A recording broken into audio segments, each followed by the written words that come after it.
এই মোবাইল ফোনটিতে প্রবলেম ঘন ঘন বন্ধ হয়ে যায়। নেট চালু করলে বা কল দিতে গেলে বন্ধ হয়ে যায়।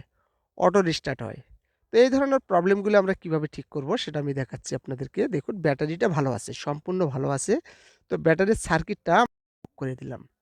দেখতে পারতেছেন আমি টেপটা কেটে দিলাম। তারপরে এখানে ছোট্ট একটা কম্পোনেন্ট থাকে কিউ নামের।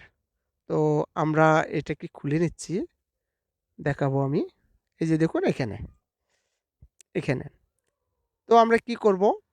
এখানে আয়রন দিয়ে এটাকে খুলে নেব। এই যে দেখুন খুলে নিলাম। এটাকে একদম খুলে ফেল দিলাম। তারপরে এই জায়গাটা আমরা একটু সোল্ডারিং করে নেব। সোল্ডারিং করার পরে আমরা চিকন একটা তার দিয়ে এখানে জাম্পারিং করে দেব। এই যে দেখুন আমরা জাম্পারিং করে দিলাম, অর্থাৎ শর্ট করে দিলাম এখানে।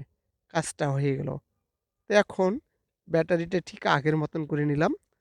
তারপরে সেটটাকে চালু করব। এই যে দেখুন আমি সেটটাকে চালু করলাম। চালু হয়ে গেছে। সেটটা চালু হয়ে গেছে। এখন দেখব একদম সম্পূর্ণরূপে চালু হয় কিনা। এই যে দেখুন চালু হয়ে গেছে। আর বন্ধ হচ্ছে না। একদম ঠিক হয়ে গেছে এটা। তো এই ধরনের প্রবলেমগুলো ঠিক এখান থেকেই হয়।